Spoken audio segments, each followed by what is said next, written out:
আসসালামু আলাইকুম ওয়া রাহমাতুল্লাহ। আসসালামু আলাইকুম ওয়া রাহমাতুল্লাহ। আসসালামু আলাইকুম ওয়া রাহমাতুল্লাহ। আলহামদুলিল্লাহ, তোমরা সবাই কেমন আছো একটু জানিও।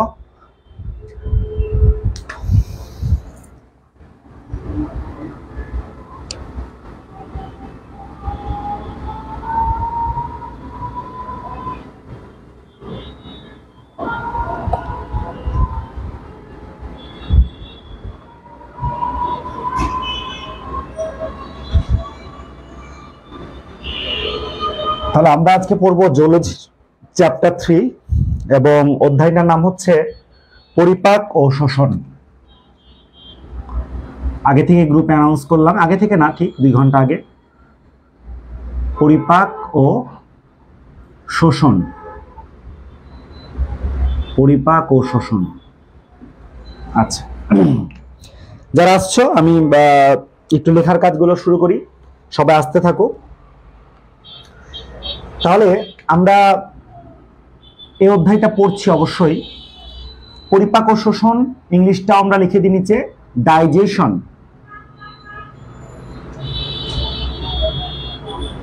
Digestion and absorption.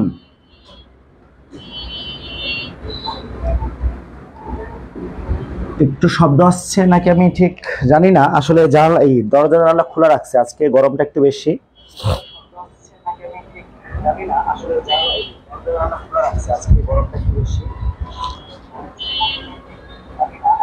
আচ্ছা, আমার কথাটা যাচ্ছে, ঠিক আছে, খুব একটা শব্দ আসছে না। যারা যারা এখানে SMS করেছো উত্তর দিয়েছি। তারপরে সাফায়েত হোসেন, ওয়ালাইকুম আসসালাম। আদিল মনোযোগ দিয়ে ক্লাস কর, যেহেতু আমি আসলে তোমাদেরকে চিনি তো শুধু বলবো না, বেশ ভালোভাবে চিনি, এই জন্য বলতেছি যে একটু মনোযোগ দিয়ে ক্লাসগুলো করো, তোমার ইন্টার লাইফটা গুছাইতে সুবিধা হবে। আমি লিখে দিয়েছি অলরেডি গ্রুপে যে আমি তোমাদের জন্য 7 থেকে 8টা কমপক্ষে ক্লাস রাখবো। এটা তোমাকে জাজমেন্ট করতে অনেক সহায়তা করবে। নিলয় বড়ুয়া, ওয়ালাইকুম আসসালাম। সঞ্জয়, আলহামদুলিল্লাহ ভালো আছে। আদিল একটু আমাদের গ্রুপটাতে প্রয়োজনে বলে দাও, তাহলে মনে হয় সবাই আসতে পারে। গ্রুপটাতে একটু বলে দাও আমাদের কষ্ট করে। আর একদম নোট করবা সবাই, অনুরোধ করছি, একদম তুমি নিশ্চিত থাকো। আমরা মোটামুটি 2 সপ্তাহের মধ্যে 10টা প্লাস ক্লাস নিব এবং তার মধ্যে তোমাদের অধ্যায় শেষ হবে। যেটা হেল্প করবে কি, যে তুমি যখন এই যে আমরা যারা বিশেষ করে একটু গ্রাম সাইডে আছি, যখন তোমরা শহরের দিকে আসবা, তোমার টিচার নির্বাচন সহজ হবে, একদম সহজ কথায় বললে।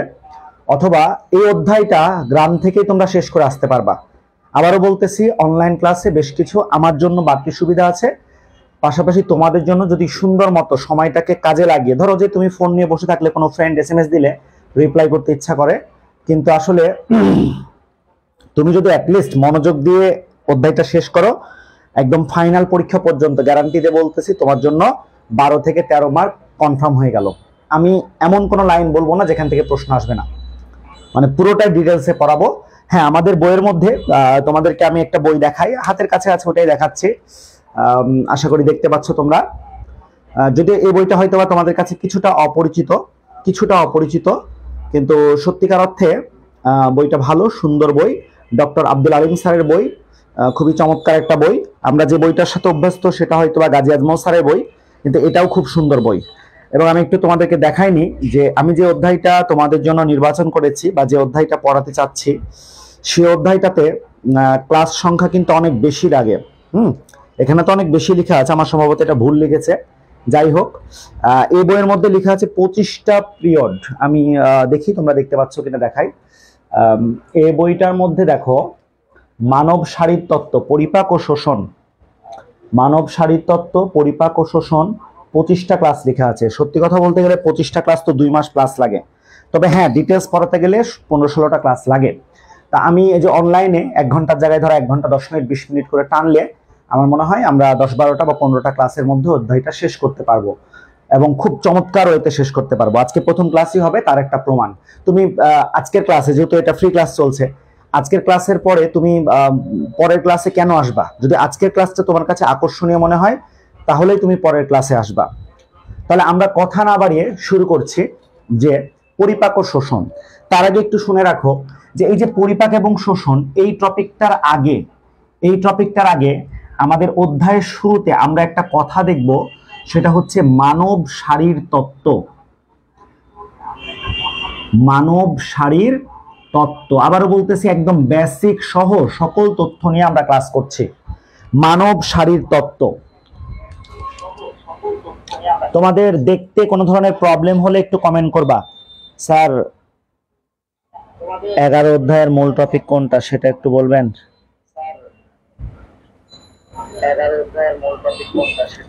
আচ্ছা, তোমাদের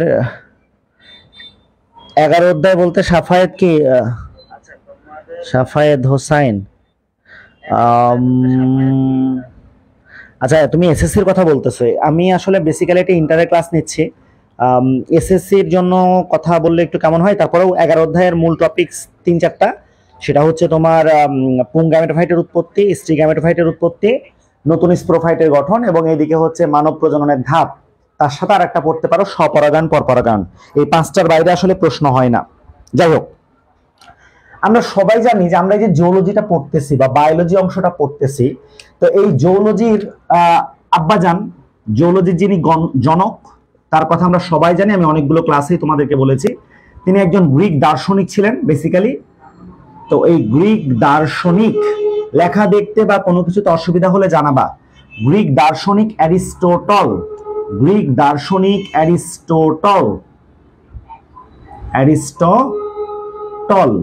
এই গ্রিক দার্শনিক অ্যারিস্টটল অবশ্যই গ্রিকের, বুঝতে পারছো, যার জন্মটা হচ্ছে বিসি, বিফোর ক্রাস্ট। তিনি খ্রিস্টাব্দ শুরুর 384 বছর পূর্বে জন্মগ্রহণ করেছেন এবং খ্রিস্টাব্দ শুরুর 322 বছর পূর্বেই মারা গেছেন। কেন কথাগুলো বলছি? আজকের ক্লাসের সাথে আমরা মিল খুঁজে নিব। তো দেখো, এই অ্যারিস্টটল তিনি বেশ কিছু বিষয়ের জনক। তিনি জীববিজ্ঞানের জনক, তিনি প্রাণীবিজ্ঞানের জনক, এবং আমরা প্রাণীবিজ্ঞানটাই পড়তেছি। তার কথা কেন বললাম? যে এই সর্বপ্রথম অ্যারিস্টটল সাহেব সমস্ত পৃথিবীর সমস্ত জীবকে, অ্যারিস্টটল সাহেব পৃথিবীর সমস্ত জীবকে দুটি ভাগে ভাগ করেছেন। অ্যারিস্টটল পৃথিবীর সকল জীবকে দুটি ভাগে ভাগ করেছেন। কি কি? একটা হচ্ছে প্ল্যান্ট এবং আরেকটা হচ্ছে অ্যানিমেল। তার মানে কি? উদ্ভিদ এবং প্রাণী। এটা আমরা 9-10-এও পড়েছি যে জীববিজ্ঞানের দুটি অংশ, একটা উদ্ভিদ বিজ্ঞান আর একটা হচ্ছে প্রাণী বিজ্ঞান। এখন দেখো, যেখান থেকে আসতেছি আমরা মূলত আজকে জিওলজি পড়ছি, তাহলে আমরা এই প্ল্যান্ট নিয়ে কোনো কথা বলবো না। যদিও আমি নর্মালি বলতে পারি যে এই প্ল্যান্টটাকে 3 ভাগে ভাগ করা যায়। এটা একটু এক্সট্রা তথ্য, মানে উদ্ভিদ বিজ্ঞানের তথ্য বলা যায়। এই প্ল্যান্টটাকে 3 ভাগে ভাগ করা যায়। একটা হচ্ছে হার্ব। স্যার হার্ব মানে কি? হার্ব মানে মূলত যেগুলো ধরো ঘাসের সাথে লেগে থাকে, সরি মাটির সাথে লেগে থাকে, শুয়ে থাকে আর কি। বাংলাতে হয়তো আমরা হার্বটাকে বলে থাকি তোমার বিরুৎ, হার্ব। তারপরে হচ্ছে তোমার সাব। হার্বের পরে হচ্ছে সার্ব। তাহলে সার্ব মানে কি স্যার? সার্ব বলতে আমরা বুঝাই হচ্ছে গুল্ম। মানে যারা বিরুতের চাইতে একটু বড়, যারা বিরুতের চাইতে একটু বড় সেগুলোকে আমরা বলি হচ্ছে সার্ব বা গুল্ম। আচ্ছা, বিসি একজন বলেছে, বিসি হচ্ছে বিফোর ক্রিস্ট, মানে খ্রিস্টাব্দ যখন থেকে শুরু হয়েছে তারও পূর্বে, এই জন্য বিসি শব্দটা আমরা রেখি। আচ্ছা, 3 নাম্বারে হচ্ছে আমরা প্ল্যান্টের মধ্যে, মানে অ্যারিস্টটল, আমরা তো বলবো না, উনি আরেকটা ভাগ করলেন যেটা হচ্ছে ট্রি। অবশ্যই আমরা জানি ট্রি মানে বৃক্ষ বা কাষ্ঠল উদ্ভিদ, তার মানে যেগুলো থেকে আমরা বড় বড় কিছু করতে পারছি, বৃক্ষ বা কাষ্ঠল উদ্ভিদ। আবারও বলছি, এই জিনিসটার আমাদের দরকার নাই, আমরা আপাতত বলছি না। এবার আসো অ্যানিমেল। এই অ্যানিমেলটাকে কিন্তু অ্যারিস্টটল সাহেব রক্তের ভিত্তিতে শ্রেণীবিন্যাস করেছেন। তাহলে কে প্রাণী জগৎকে বা অ্যানিমেলকে রক্তের ভিত্তিতে শ্রেণীবিন্যাস করেন? কে প্রাণী জগৎকে রক্তের ভিত্তিতে শ্রেণীবিন্যাস করেন? মনে রাখবা, রক্তের ভিত্তিতে শ্রেণীবিন্যাস করেছেন বিজ্ঞানী অ্যারিস্টটল। তো স্যার উনি কি কি শ্রেণীবিন্যাস করলো? তোমাদের আবারও অনুরোধ করছি, সবার লেখা দেখতে অসুবিধা হচ্ছে কিনা কেউ একটু জানিও, কেমন? আমি কমেন্টগুলো দেখছি মোটামুটি, তারপরে তোমরা একটু জানিও। যাই হোক, তাহলে রক্তের ভিত্তিতে শ্রেণীবিন্যাস করেছেন অ্যারিস্টটল, এবং তিনি দুইটা ভাগে ভাগ করেছেন। আমাদের এই যে রক্তের ভিত্তিতে প্রাণীদেরকে দুইটা ভাগে ভাগ করলেন, একটা হচ্ছে লাল বর্ণযুক্ত শ্রেণী, লাল, এবং আরেকটা হচ্ছে তোমার বর্ণহীন। একটা হচ্ছে লাল এবং আরেকটা কি বর্ণহীন, বর্ণহীন। তাহলে খেয়াল করো, লাল, লালটাকে তিনি কি নামকরণ করলেন? লালটাকে তিনি নামকরণ করেছেন ইনাইমা। লালটাকে তিনি নামকরণ করেছেন ইনাইমা, ইনাইমা, ইনাইমা। তাহলে যে সকল প্রাণীরা লাল রক্ত বহন করে তাদেরকে আমরা কি বলবো?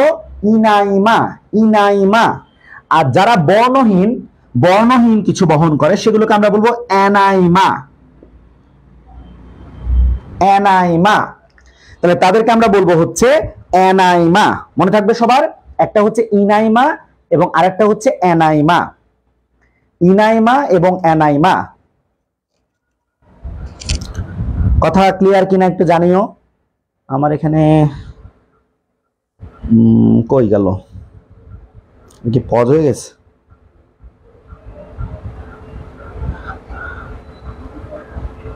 নেট প্রবলেম তো হওয়ার কথা না, নেট প্রবলেম। আচ্ছা ঠিক আছে, তাহলে আশা করি তোমরা বুঝতে পেরেছো। তা আমি কেন আসলাম, কারণ দেখো এই যে রক্তের ভিত্তিতে অ্যারিস্টটল সাহেবের তথ্য অনুযায়ী আমরা কিন্তু মানুষ এবং আমাদের রক্ত আছে, এবং সেই রক্তটা কেন আনছি এই অধ্যায়ের শুরুতে, এটার পেছনেও কারণ আছে। তাহলে আমরা কিন্তু রক্তের ভিত্তিতে যে শ্রেণীবিন্যাস করেছে সেখানে হচ্ছে ইনাইমা। এখন দেখো এরপরে পৃথিবীতে শ্রেণীবিন্যাস শুরু হলো। তো শ্রেণীবিন্যাস শুরু হওয়ার ক্ষেত্রে আমি উদ্ভিদ নিয়ে আগেই বলেছি, কথা বলবো না। উদ্ভিদ নিয়ে প্রথম থেকে আসছে বিজ্ঞানী ক্যারোলাস লিনিয়াস, উনি দ্বিরাজ্য করেছেন। এরপরে মনে করো যে তোমার কোবল্যান্ড, উনি 3 রাজ্য করেছেন। তারপরে 4 রাজ্য হয়েছে, হেকেল সাহেব আছেন। তারপরে তোমার পঞ্চরাজ্য 9-10 আমরা পড়েছি, কি ছিল আর এই হুইটেকার, তোমরা জানো নিশ্চয়। তারপরে তোমরা 6ষ্ঠ রাজ্য পড়েছো, যেটা হচ্ছে অক্সফোর্ড বিশ্ববিদ্যালয়ের টমাস ক্যাভলিয়ার স্মিথ, টমাস ক্যাভলিয়ার স্মিথ। আচ্ছা, তো সেটা আমরা উদ্ভিদের পাঠটা বাদ দিই। এখন প্রাণীর কথার মধ্যে আসলে দেখো যে এই অ্যানিমেলিয়া, এই অ্যানিমেলিয়া যখন করা হলো, তার মানে ধরো ক্যারোলাস লিনিয়াস বা একদম হ্যাঁ ক্যারোলাস লিনিয়াস থেকে, বা এই যে অ্যারিস্টটল সাহেব যে অ্যানিমেলিয়া করেছেন, এই অ্যানিমেলিয়াকে কিন্তু আমরা দুইটা ভাগে ভাগ করতে পারি। একটা হচ্ছে মেজর এবং আরেকটা হচ্ছে মাইনর। একটা মেজর আর একটা কি মাইনর। তাহলে দেখো মেজর কারা? এই প্রাণী জগতের মধ্যে যে সকল পর্বে, যে সকল পর্বের মধ্যে, তো প্রশ্ন করবে এখন যে স্যার প্রাণী জগতে মোট পর্ব কয়টা? মোট পর্ব 33টা, মোট পর্ব 33টা। এই 33টা পর্বের মধ্যে যে সকল পর্বের মধ্যে, যে সকল পর্বের মধ্যে 5000-এর অধিক প্রজাতির জীব আছে বা প্রাণী আছে, এক কথায় জীব না বলি, প্রাণী আছে, তাদেরকে আমরা বলবো মেজর ফাইলাম, মেজর ফাইলাম। আর যাদের মধ্যে 5000-এর চাইতে কম আছে তাদেরকে আমরা বলবো মাইনর ফাইলাম, মাইনর ফাইলাম। আশা করি সবার মনে থাকবে। এবার খেয়াল করো যে এই যে মেজর ফাইলাম, এটা নিয়ে আমাদের প্রথম অধ্যায়টা গড়ে উঠেছে। জিওলজির প্রথম অধ্যায় যেটা আছে প্রাণীর বিভিন্নতা এবং শ্রেণীবিন্যাস, এটা কিন্তু মূলত এই মেজর ফাইলাম নিয়ে গড়ে উঠেছে। তো মেজর ফাইলামটা আমরা মনে রাখতে পারি সিরিয়াল অনুযায়ী: Porifera, Cnidaria, Platyhelminthes, Nematoda, Mollusca, Annelida, Arthropoda, Echinodermata এবং কর্ডাটা।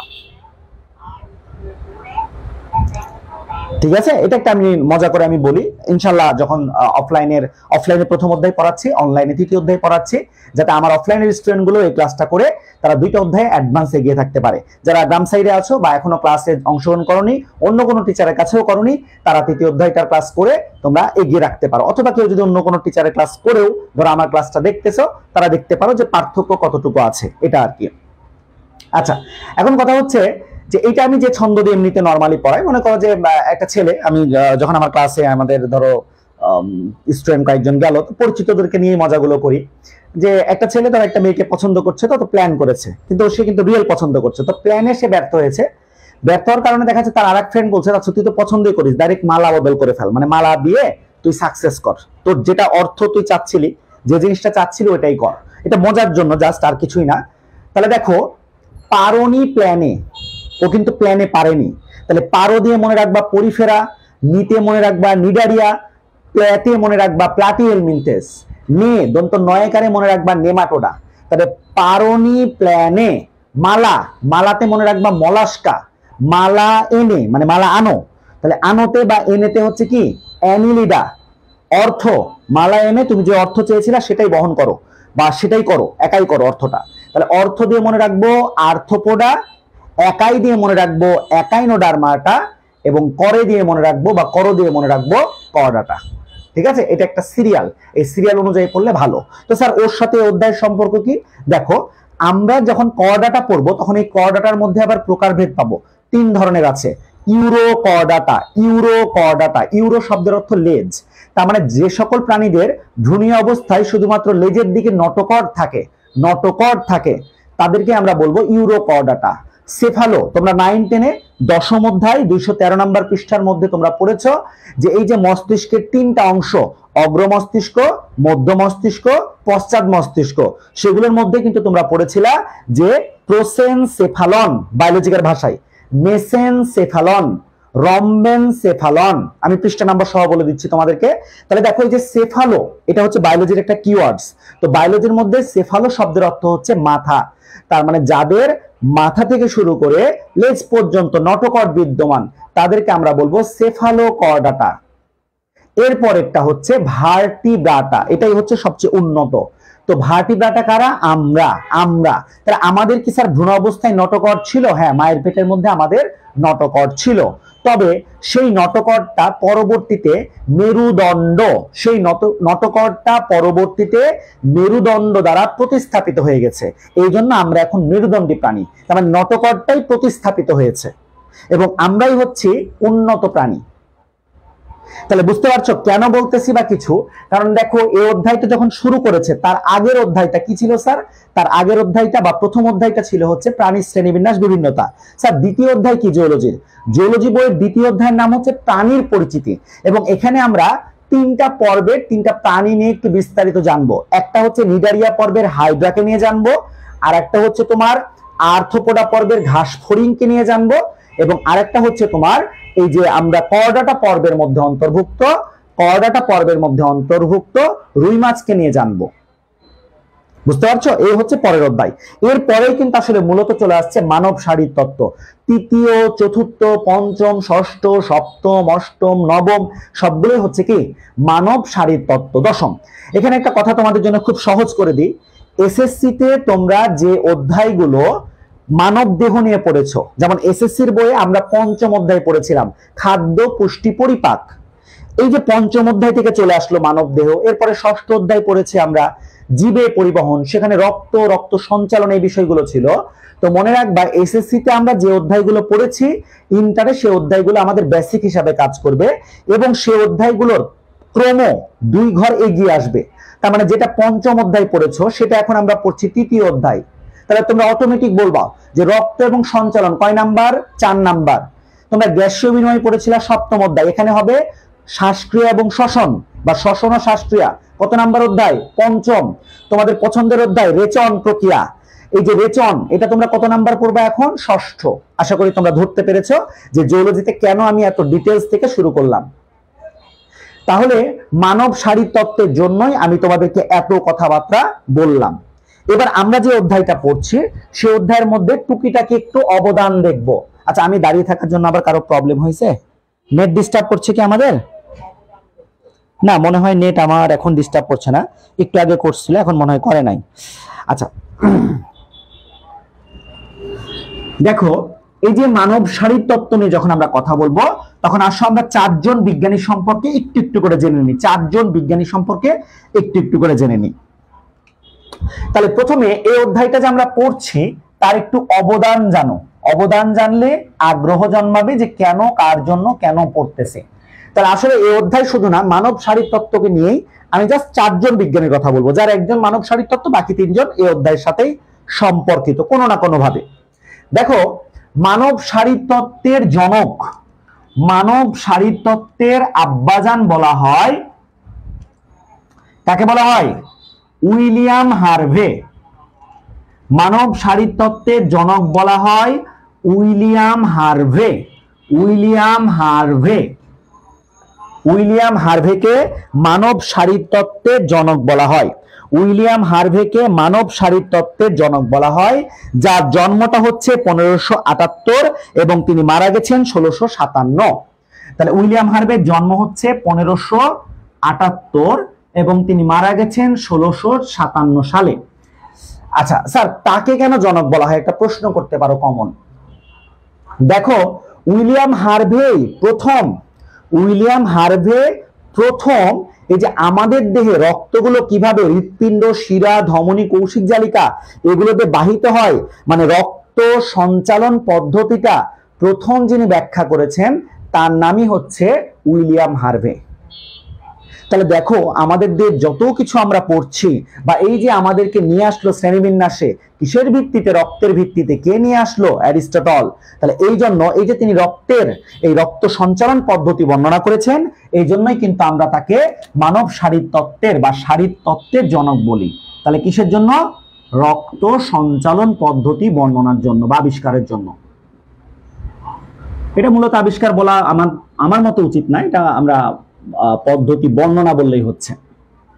এবং দেখো, তখন তেমন একটা নোবেলের বিষয় ছিল না, এই জন্য তিনি নোবেল নিয়ে আমার জানা মতে তার তথ্য নাই। তবে এই যে তিনি যে শহরে জন্মগ্রহণ করেছিল, তারপরে কিন্তু উইলিয়াম হার্ভে হসপিটাল সেই শহরে তার নামে করা হয়েছে এবং খুব সম্মানের সহিত তাকে বিজ্ঞানীরা স্মরণ করে। তাহলে এই ব্যক্তির জন্য আমরা মানব শারীরতত্ত্ব, এক্ষেত্রে তোমাদের একটু বলে রাখি যে আমাদের বোটানির নবম অধ্যায় আছে, যে অধ্যায়টার নাম উদ্ভিদ শারীরতত্ত্ব। উদ্ভিদ শারীরতত্ত্ব, সে অধ্যায়ের জনক আলাদা। এটা উদ্ভিদ শারীরতত্ত্ব, ভালো করে বুঝতে হবে। ওনার জনকটা হচ্ছে, বা উদ্ভিদ শারীরতত্ত্বের জনক হচ্ছে স্টিফেন হেলস। এই তথ্যগুলো একটু মনে রাখবা। যাই হোক, তাহলে এটা গেল অবদানের ক্ষেত্রে প্রথম বিজ্ঞানী যার কথা আমি বললাম। ধরো প্রথম একজনের কথা আমি এটা বললাম তোমাদেরকে অবদানের ক্ষেত্রে। 2 নম্বরে আমি যার কথা বলতে পারি তার নাম হচ্ছে হিপোক্রেটাস, গ্রিক দার্শনিক হিপোক্রেটাস। তাহলে 2 নম্বরে মনে রাখি আমরা গ্রিক দার্শনিক। আগেকার যারা অনেক আগে সবাইকে মোটামুটি দার্শনিক বলা হয়। গ্রিক দার্শনিক নামটা কি স্যার? যদি ইংলিশে পিপিও, যাই হোক, হিপোক্রেটাস বা হিপোক্রিটাস। আচ্ছা, উনি কিন্তু অনেক সিনিয়র। কত সিনিয়র স্যার? অ্যারিস্টটলের চাইতেও সিনিয়র। তার জন্ম হচ্ছে বিফোর ক্রাস্ট 460 এবং তিনি মারা গেছেন 370। তাহলে হিপোক্রেটাস জন্মগ্রহণ করেছেন বিসি বিফোর ক্রাস্ট 460 থেকে 377। তার মানে কি বলো? খ্রিস্টাব্দ শুরু হওয়ারও 460 বছর আগে জন্মগ্রহণ করেছেন, মারা গেছেন 370 বছর আগে। যাই হোক, হিপোক্রেটাসকে নিয়ে আমি কেন কথা বলতেছি, কারণ হচ্ছে যে হিপোক্রেটাসকে বলা হয়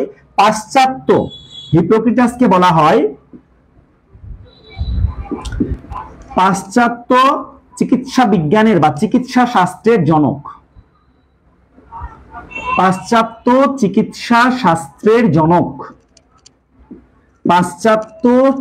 শাস্ত্রের জনক, ভালো করে বুঝো। যদিও বিশ্বের অনেক দেশে যারা মেডিকেল কমপ্লিট করে, এমবিবিএস কমপ্লিট করে, তারপরে তাদের যে শপথ বাক্য পাঠ করানো হয়, এটা কিন্তু হিপোক্রেটাসের শপথ বাক্য। মূলত আসলে হিপোক্রেটাস যে কাজটা করেছিলেন, তিনি চিকিৎসা নিয়ে অনেকগুলো কথাবার্তা বলেছিলেন। তবে তার মূল কথাটা ছিল এরকম যে রোগ কোনো সৃষ্টিকর্তা প্রদত্ত বিষয় না। মানে রোগ কোনো সৃষ্টিকর্তা প্রদত্ত, বা এই যে অনেক সময় বলে না যে আগে বাম পা দিছে, আগে এই করছে সেই করছে, কোনো কুসংস্কার না। উনি বলেছেন যে রোগ হচ্ছে সৃষ্টিকর্তা প্রদত্ত বা কোনো কুসংস্কার না। রোগ হচ্ছে মানুষের ভুলভাল চলাফেরার পরে সৃষ্ট একটা বিষয়। এই কথাটা তিনি বলেছেন। যদিও দেখো যে কথাটা অনেকাংশে সত্যি, কিন্তু যারা আমরা মুসলিম আছি তারা চিন্তা করবা, দেখো রোগও কিন্তু একটা নিয়ামত। সুস্থতা যেমন একটা নিয়ামত, অসুস্থতা, কারণ তোমাকে ধরো 2 দিন 3 দিন রোগ দিয়ে আল্লাহ তাআলা তোমাকে নিয়ে গেল, হ্যাঁ, একটা বিষয়। অনেকে রোগে পড়ে আছে, তা আমি যদি সেটার সাথে আল্লাহ তাআলার বা সৃষ্টিকর্তার অংশীদারিত্ব না মানি, সেক্ষেত্রে কিন্তু আমার গুনাহ হবে, মনে রাখবা। তারপরেও তার যে তথ্যটা, যেহেতু আমি সায়েন্স পড়াচ্ছি, আমি বায়োলজি পড়াচ্ছি, যার যার কথাগুলো তার মতো করে বলতে হবে। এই জায়গায় আমার কথা দিয়ে তো লাভ নাই, কিন্তু তোমাদেরকে যেটা মনে রাখা সেটা বললাম। এই জন্য দেখা যাচ্ছে যে হিপোক্রেটাসের শপথটা অনেক দেশেই পড়ানো হয় না। আমাদের বাংলাদেশেও হিপোক্রেটাসের শপথ পড়ানো হয় না। এটা চেঞ্জ হয়েছে আর কি। যাই হোক, তাহলে একজনের অবদান সম্পর্কে বললাম, আমার কথাগুলো একটু মনে রাখবা। আসো আমরা সেকেন্ড বিষয়ে যাই। সেকেন্ড যিনি, উনিও কিন্তু একজন গ্রিক দার্শনিক। সেকেন্ড যার কথা বলবো তিনিও একজন গ্রিক দার্শনিক, যার নাম হচ্ছে গ্যালেন। গ্যালেন, দেখো তার কথা আমরা কেন বলতেছি, গ্যালেনের কথা। গ্যালেনের একটু জন্ম মৃত্যুটাও লিখে দিচ্ছি। তিনি 129 খ্রিস্টাব্দে জন্মগ্রহণ করেছেন। এটা একটু মতান্তর আছে যদিও, তারপরে লিখে দিচ্ছি। তিনি 129 খ্রিস্টাব্দে জন্মগ্রহণ করেছেন এবং 216 খ্রিস্টাব্দে মারা গেছেন। 129 খ্রিস্টাব্দে জন্মগ্রহণ করেছেন এবং 216 খ্রিস্টাব্দে তিনি মারা গেছেন। তাকে আসলে রোমান সাম্রাজ্যের দক্ষ চিকিৎসক বলা হয়, এই জন্য তার অবদানটা এই অধ্যায়ে আসছে। তাকে কি বলা হয়? রোমান সাম্রাজ্যের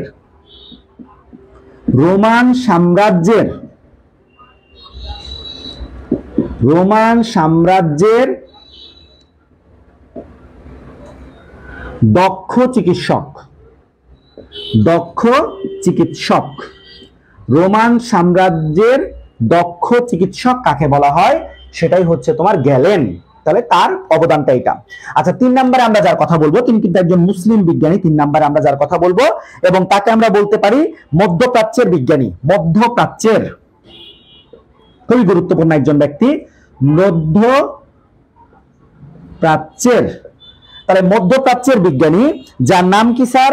যার নাম হচ্ছে, তোমরা সবাই জানো মধ্যপ্রাচ্যের বিজ্ঞানী যার নামটা অটোমেটিক সবাই জানো ইনশাআল্লাহ, ইবনে সিনা। আসলে ওনার নাম অনেক বড়, ওনার নাম কিন্তু অনেক বড়, মানে অনেক বড় না, আসলে ওনার দাদার নাম, ওনার বাবার নাম এবং ওনার নাম একসাথে, এই জন্য বড়। যাই হোক, অত বড় নাম জানার দরকার নাই। ইবনে সিনা তিনি জন্মগ্রহণ করেছিলেন 980 খ্রিস্টাব্দে, মারা গেছেন 1037 খ্রিস্টাব্দে। তিনি জন্মগ্রহণ করেছেন 980 খ্রিস্টাব্দে, মারা গেছেন 1037 খ্রিস্টাব্দে। আচ্ছা, ইবনে সিনাকে নিয়ে কেন এত কথা বলছি? কারণ খেয়াল করো যে ইবনে সিনা প্রচুর, তিনি শুধু যে তোমার চিকিৎসা নিয়ে কথা বলেছেন তাও না, তিনি কিন্তু জন্মগ্রহণ করেছেন উজবেকিস্তানে এবং তিনি মোটামুটি মারা গেছেন বলা যায় ইরানে। মানে তৎকালীন নাম ভিন্ন ছিল, আমি আধুনিকভাবে বললাম। তার কথাটা বলার প্রধান যে কারণ, তাকে মধ্যপ্রাচ্যের বা আধুনিক চিকিৎসা বিজ্ঞানের জনক বলা হয়। মধ্যপ্রাচ্যের কেউ বলে আধুনিক চিকিৎসা শাস্ত্রের জনককে ইবনে সিনা। তাহলে দেখো, আমার বায়োলজির সাথে কিন্তু মেডিকেলের একটা সম্পর্ক আছে, এই জন্য তোমাদেরকে একদম আমি ডিটেলস থেকে খুঁটিনাটি সহ সবগুলো বলার চেষ্টা করছি। তাহলে আধুনিক চিকিৎসা শাস্ত্রের জনক হচ্ছেন ইবনে সিনা, এবং তাকে নিয়ে আমি কয়েকটা তথ্য আরো এক্সট্রা বলি যে তিনি অনেকগুলো গ্রন্থ রচনা করেছেন। তার মধ্যে শুধুমাত্র এই চিকিৎসা শাস্ত্রের উপরে তিনি কিন্তু 40টি রচনা করেছেন, 40টি গ্রন্থ রচনা করেছেন চিকিৎসা শাস্ত্রের উপরে। এর পাশাপাশি তাকে নিয়ে এত চর্চা হওয়ার একটা কারণ হচ্ছে তার 2টা অন্যতম গুরুত্বপূর্ণ বই। তার রচিত 2টা বইয়ের নাম হচ্ছে, একটা বইয়ের নাম হচ্ছে কিতাবুস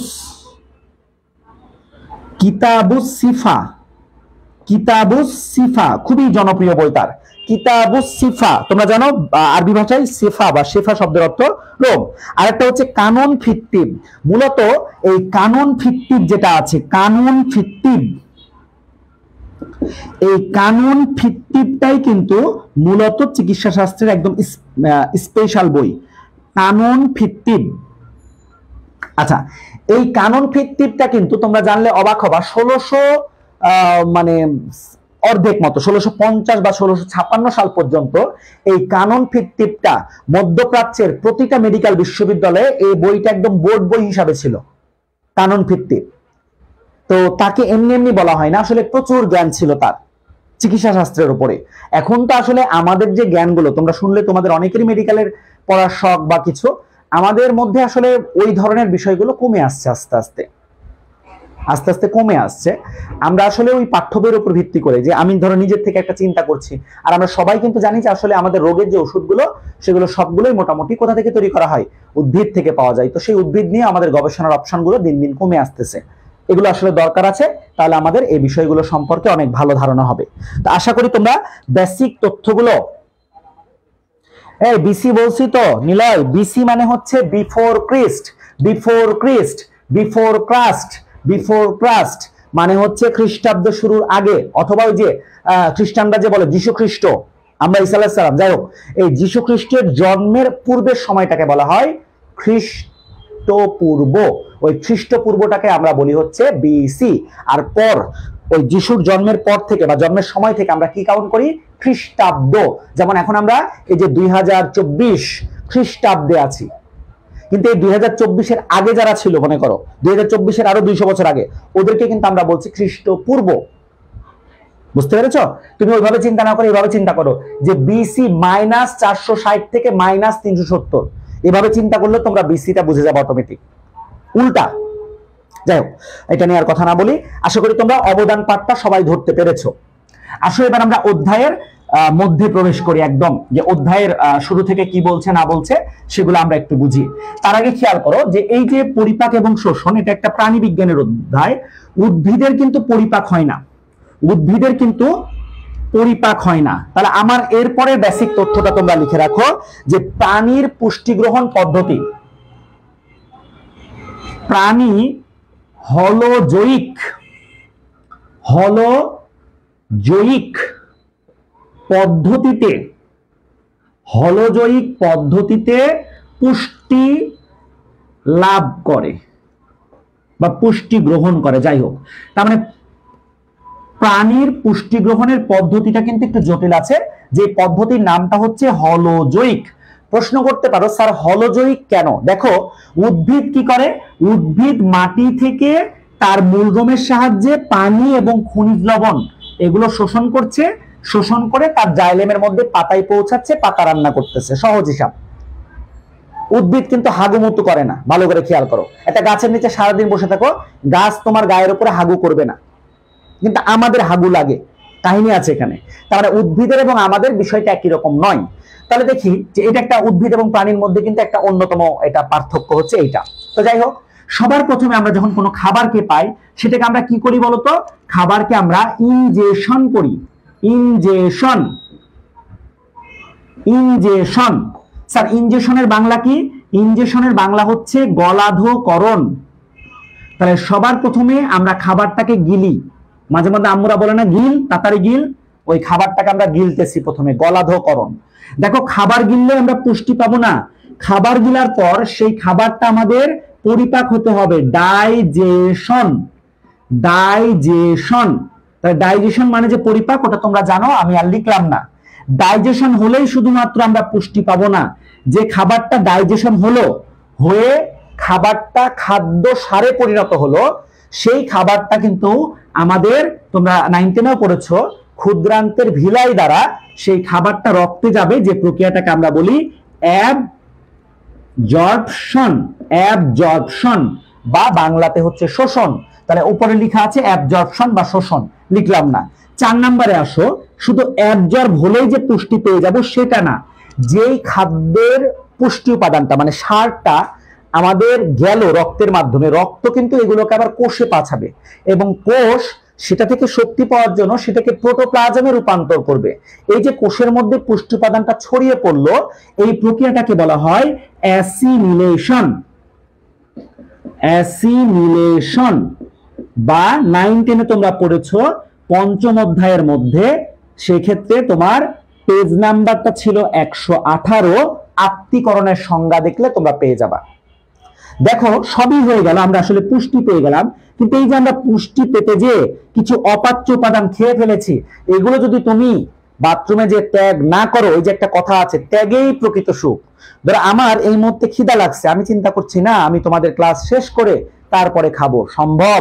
আমার এই মুহূর্তে তীব্র গতিতে হাগু লাগছে, আমি তোমাদেরকে বলবো আজকের মতো ক্লাস এখানেই সমাপ্ত, আল্লাহ হাফেজ, আমি দৌড় দিব। এবং সেখানে বসে কিন্তু আমি চিন্তা করব, ত্যাগেই প্রকৃত সুখ। শোনো, কথাগুলো মজা করে বলছি, কিন্তু দেখো আমরা ইন্টার লাইফে আসছি, মজা প্লাস আসলেই কথা বাস্তবিক। এখানের মধ্যে কিন্তু তোমাদেরকে পড়তে হবে যে একজন সুস্থ মানুষ বা একজন মোটামুটি আমাদের যতটুকু খাবার খেতে হয়, এরকম খাদ্য খাওয়ার পর আমাদের যেটা রেকটাম আছে, মলাশয় আছে, এই মলাশয়ের মধ্যে তোমার এগুলো, আমি ধরো যে যখন টপিক ভিত্তিক আসবে আমি বোর্ডের মধ্যে প্রজেক্টর ফেলে তোমাদেরকে সেই ছবিগুলো আমি দেখাবো, অনলাইনেই দেখাবো, যেহেতু আমার ডিজিটাল বোর্ড নাই, আমি প্রজেক্টরে দেখাবো, এক কথায় শেষ। যাই হোক, তাহলে দেখো যে এই যে রেকটামের মধ্যে কিন্তু পানি সহ মোটামুটি মল থাকে, 350 গ্রাম মতো আমাদের মল থাকে, এবং আমরা যখন হাগু করে বের করে দিই তখন 135 গ্রাম মল বের করি। তো যখন এই কথাগুলো বলি, এটা তোমাদের বইয়ে আছে, যখন আমি বলি তখন দেখা যাচ্ছে অনেক স্টুডেন্ট বলে যে স্যার এটা তো বড় কথা নয়, এই হাগু করার পরে এটা আবার কি ওজন করছে যে 135 গ্রাম এটা নির্ণয় করা হয়েছে। তো সত্যি কথা আমাদেরও হাসি পাবে, কিন্তু আসলে দেখো যে আমাদের যখন কোনো রোগ হয় তখন কিন্তু আমরা ডাক্তারদের কাছে আমাদের মল, মূত্র, কফ, রক্ত এই উপাদানগুলো স্যাম্পল হিসাবে দিই। তাহলে অবশ্যই বুঝছো টেস্টটা কোনো মানুষই করেছে, ওজনটা কোনো মানুষই নির্ণয় করেছে। যাই হোক, তাহলে লাস্টে হচ্ছে আমরা কি করব, এই যে আমরা এত কিছু খাইলাম, এই জিনিসগুলোর যে বর্জ্যগুলো আছে সেগুলোকে আমরা ইজেশন করব। ইজেশন, তো বায়োলজির মধ্যে ইজেশন শব্দের অর্থ আমরা বলতে পারি হাগু করা বা ত্যাগ করা। ত্যাগ করা শব্দটা কিন্তু ইজেশন, এক্সক্রিয়েশন আবার ভাবিও না। এক্সক্রিয়েশন মানে কিন্তু যে মূত্রের কথা আমরা মনে রাখবো। এক্সক্রিয়েশনটা হচ্ছে মূত্র বর্জ্য, আর ইজেশনটা হচ্ছে মনে করো তোমার অপাচ্য বর্জ্য, দুইটার মধ্যে পার্থক্য আছে। তো যাই হোক, তোমাদের আশা করি বেসিক সহ ডিটেলসে তথ্যগুলো পাওয়া হচ্ছে। যে কয়জনই আছো না কেন ক্লাসে, আমি অনুরোধ করব যারা করতেছো খুব মনোযোগ দিয়ে করো, এর বাড়তি তোমাদের আর কিছু পড়তে হবে না, আর কিচ্ছু পড়তে হবে না এই অধ্যায়ে। যাই হোক, আমি মুছে ফেলতেছি যেহেতু অনেকক্ষণ মোটামুটি রাখছি, আশা করি তোমাদের লেখা হয়ে গেছে। আর না হলে তো এই ভিডিওগুলো আমার পেজে বা গ্রুপে থাকবে, একদম তোমার ধরো 8টা-10টা ক্লাস দিব, তারপর আমি অনলাইন ব্যাচের মানে তোমাদেরকে ঘোষণা করব অফলাইন ব্যাচ তো চলতেছে, তখন দেখাচ্ছে স্টুডেন্টরা একটা সিদ্ধান্ত নিয়ে তাদের সঠিক পদক্ষেপে যাবে। আমি মুছে ফেলি এই জায়গাগুলো। এবার আসো অধ্যায়ের একদম ভেতরে প্রবেশ করতেছি। তাহলে প্রথম কথা হচ্ছে, আমি যখন কোনো কিছু পড়াই আমার নিয়মটাই এটা যে আমি যখন অধ্যায়টা পড়াচ্ছি তখন আমাকে 9-10-এ জানলেও আবারও জানতে হবে যে স্যার পরিপাক কাকে বলে এবং শোষণ কাকে বলে। এখন আমরা এই দুইটা সংজ্ঞা আমরা লিখবো, পরিপাক এবং শোষণ কাকে বলে। তাহলে প্রথমে আমি লিখছি পরিপাক কাকে বলে। অনেকেই জানো, জানা থাকলেও আমার আগে তুমি লিখে ফেলো, সমস্যা নাই। পরিপাক, তো পরিপাকের সংজ্ঞাটা দেখো। পরিপাক যেহেতু একটা মানব শারীর তত্ত্বের, এই জন্য আমি বলি যে শারীরতত্ত্বীয় প্রক্রিয়ায় বা যে শারীরবৃত্তীয় প্রক্রিয়ায়, যে প্রক্রিয়ায় লিখলেও হবে, কোনো সমস্যা নাই। তাহলে যে শারীরবৃত্তীয় প্রক্রিয়ায় জটিল খাদ্যবস্তু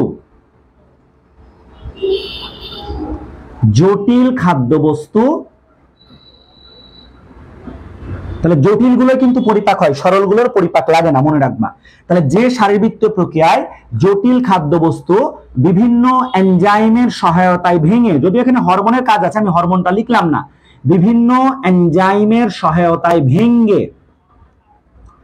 বিভিন্ন এনজাইমের, এখানে কথাটাকে তোমরা ঘুরাইতে পারো যে বিভিন্ন এনজাইম দ্বারা বিশ্লিষ্ট হয়ে, এটাও লেখা যায়, সমস্যা নাই। আমি জাস্ট বাংলাতে একদম শুদ্ধ এরকম ভাবে লিখতেছি। তাহলে বিভিন্ন এনজাইমের মাধ্যমে ভেঙে বা এনজাইম দ্বারা ভেঙে, কতটুকু ভাঙে? প্রাণীদেহের, নট জীবদেহ, উদ্ভিদের পরিপাক লাগে না, আগেই বলেছি। প্রাণীদেহের বিপাক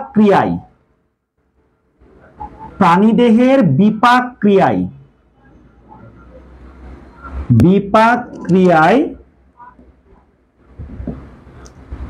ব্যবহারযোগ্য, প্রাণীদেহের বিপাক ক্রিয়ায় ব্যবহারযোগ্য সরল অবস্থায় পরিবর্তিত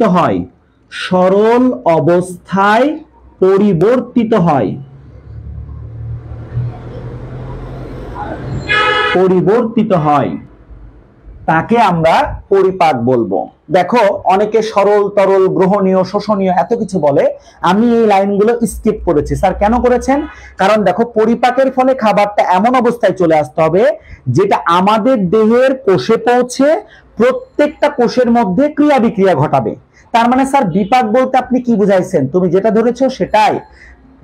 জীবের কোষের মধ্যে, অবশ্যই জীবিত কোষের মধ্যে সংঘটিত যাবতীয় ক্রিয়া বিক্রিয়াকে আমরা বলি বিপাক বা মেটাবলিজম।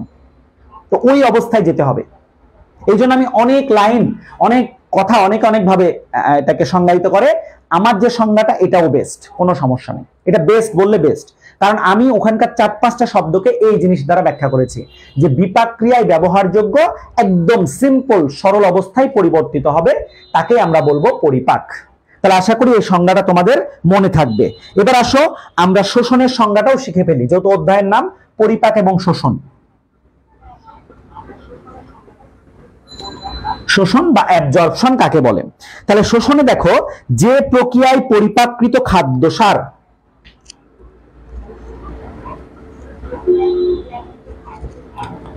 যে প্রক্রিয়ায় পরিপাককৃত খাদ্যসার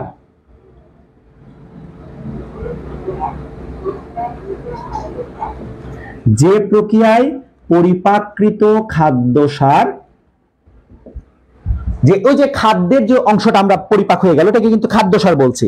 তাহলে পরিপাককৃত খাদ্যসার আন্তরিক এপিথেলিয়ামের মাধ্যমে, আন্তরিক, অন্ত্র বলতে কি বোঝাচ্ছি? ক্ষুদ্রান্ত আর কি, হ্যাঁ, আন্তরিক এপিথেলিয়াম, 9-10 এ পড়েছো, এপিথেলিয়াম মানে আবরণী কলা, এপিথেলিয়াম টিস্যু আর কি।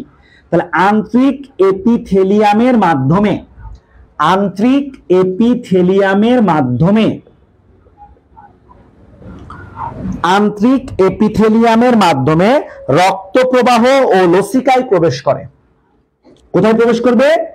রক্ত প্রবাহ, রক্ত প্রবাহ ও লসিকায় প্রবেশ করে।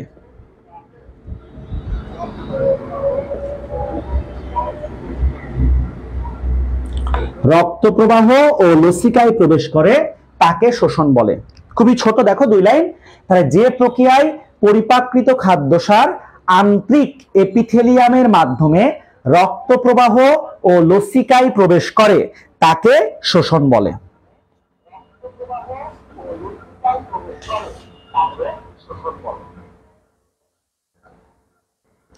আচ্ছা, এখানে আমাদের মানুষের শ্রেণীবিন্যাস লাগে। আমার মনে হয় তোমাদেরকে মানুষের শ্রেণীবিন্যাসটা পড়ানোর দরকার নাই, আমি একটু মুখে মুখে বলে দিই। দেখো যে মানুষের পর্ব, আমাদের পর্ব হচ্ছে কর্ডাটা, আমাদের উপপর্ব কি স্যার? ভার্টিব্রাটা, আমাদের শ্রেণীর নাম কি স্যার? ম্যামালিয়া, মানে স্তন্যপায়ী আমরা। আমাদের বর্গের নাম কি? প্রাইমেট, প্রাইমেট বলতে আমাদেরকে পরম প্রাণী বোঝানো হয়। তারপরে আমাদের উপবর্গের নাম হচ্ছে, আমাদের উপবর্গের নাম হচ্ছে হোমিনয়েডিস, আমাদের গোত্রের নাম হচ্ছে হোমিনিডি, আমাদের গণের নাম হচ্ছে হোমো, এবং আমাদের প্রজাতি হচ্ছে হোমোসেপিয়েন্স।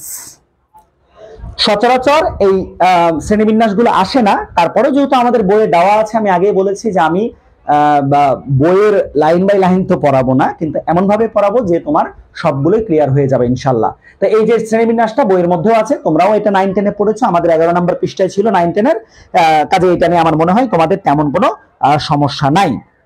তাহলে খেয়াল করো, আমরা এই জিনিসটাকে এখন আমাদের মতো করে একটা জিনিস চিন্তা করব যে স্যার পরিপাক এবং শোষণের মধ্যে যদি পার্থক্য লিখতে বলে আমি কি করব? অবশ্যই আমরা পার্থক্য লিখতে পারবো। পরিপাক এবং শোষণের মধ্যে এখন আমরা দেখো অনায়াসে 3টা পার্থক্য লিখতে পারবো। পরিপাক এবং শোষণের মধ্যে আমরা অনায়াসে 3টা পার্থক্য লিখতে পারবো। পরিপাক, এখানে দিলাম শোষণ। আবার বলতেছি, যারা আছো নোট করে রাখো, হতে পারে আমি 3টা বা 4টা ক্লাস পর বলবো।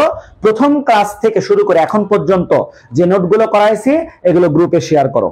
দেখাতে শেয়ার করছে তার জন্য আমি অফলাইন বা অনলাইন কোর্সে যে যেখানে পড়বে, এক কথায় দেখাচ্ছে 500 টাকা একটা শেয়ার আমি ডিসকাউন্ট করে দেবো। মানে এটা হচ্ছে ডিসকাউন্টটা ওই জন্য না, ধরো যে যখন ব্যাচ অ্যানাউন্স করা হয় তখন তো পড়াইতেই হয় এক কথায়, কিন্তু ওই যে স্টুডেন্টটা আমার প্রতি সে কমিটমেন্ট বা সে তার কাজগুলো করছে, এই জন্য ওই 500 টাকা তার পুরস্কার, ওই 1000 টাকা তার পুরস্কার।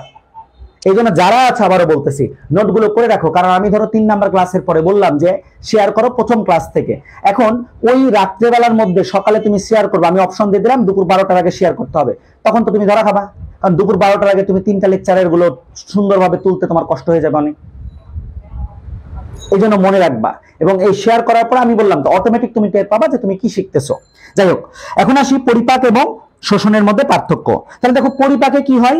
পরিপাকে হচ্ছে জটিল খাদ্য সরল শোষণ উপযোগী খাদ্য সারে পরিণত হয়। তাহলে পরিপাকে হচ্ছে জটিল খাদ্য সরল জটিল খাদ্যটা সরল শোষণ উপযোগী খাদ্যে পরিণত হয়। শোষণ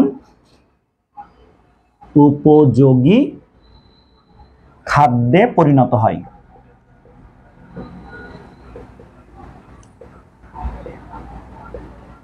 ঠিক আছে।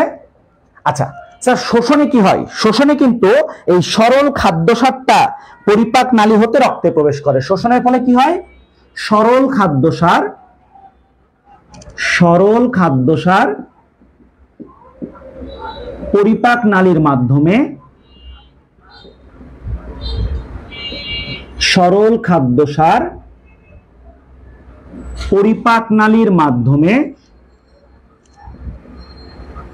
রক্তে প্রবেশ করে।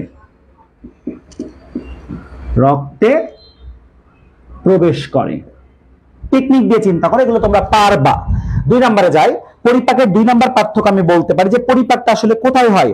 মুখগহ্বর, পাকস্থলী এবং অন্ত্রের গহ্বরে সংগঠিত হয়। তাহলে পরিপাক সংগঠিত হয় মুখগহ্বর। এখানে আমি বলেও রাখি মুখে মুখে যে মুখগহ্বরে আসলে শর্করার পরিপাক হয়। পাকস্থলী,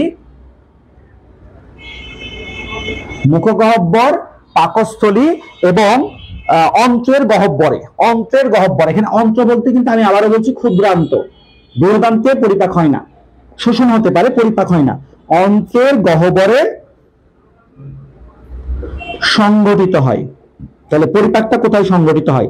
এখান থেকে তোমরা মনে রাখো যে শর্করার পরিপাক শুরু হয় মুখগহ্বরে, আমিষের পরিপাক শুরু হয় পাকস্থলীতে, স্নেহের পরিপাক শুরু হয় অন্ত্রের গহ্বর মানে ক্ষুদ্রান্তে।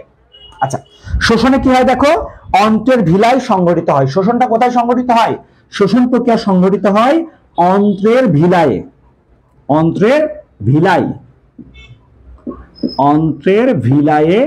সংগঠিত হয়। শোষণ প্রক্রিয়া অন্ত্রের ভিলায়ে সংগঠিত হয়। আরেকটা পার্থক্য দিই আমরা, যে পরিপাকে খাদ্যটা এনজাইম দ্বারা বিশ্লেষিত হয়। পরিপাক প্রক্রিয়াতে কি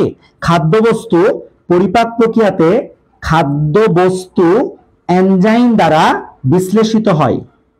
লাস্ট অংশে কিন্তু একটা গুরুত্বপূর্ণ বিষয় দিয়ে ক্লাস শেষ করব। তাহলে খাদ্যবস্তু এনজাইম দ্বারা বিশ্লেষিত হয় বা বিশ্লিষ্ট হয় বললেও চলবে। বিশ্লিষ্ট হয়। এই অধ্যায় কিওয়ার্ডস দিয়ে দিব, আগেই বলে দিচ্ছি গুরুত্বপূর্ণ বিষয়টা কি। আচ্ছা, শোষণের ক্ষেত্রে মনে রাখবা হরমোনের প্রভাবে ব্যাপন পদ্ধতিতে রক্তে প্রবেশ করছে। তাহলে শোষণটা হয় মূলত, শোষণের ক্ষেত্রে যে হেল্প করে সে হচ্ছে হরমোন। তাহলে হরমোনের প্রভাবে ব্যাপন প্রক্রিয়ায় শোষণ ঘটে।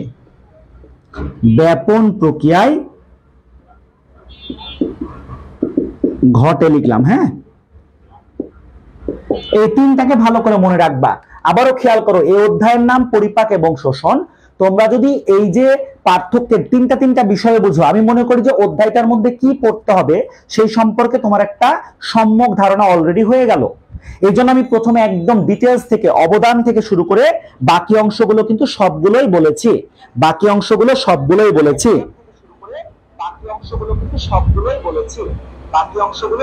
আচ্ছা, ওটা ফিফটিভ, সরি আমি দেখি নাই তোমাদের। ফিফটিভ,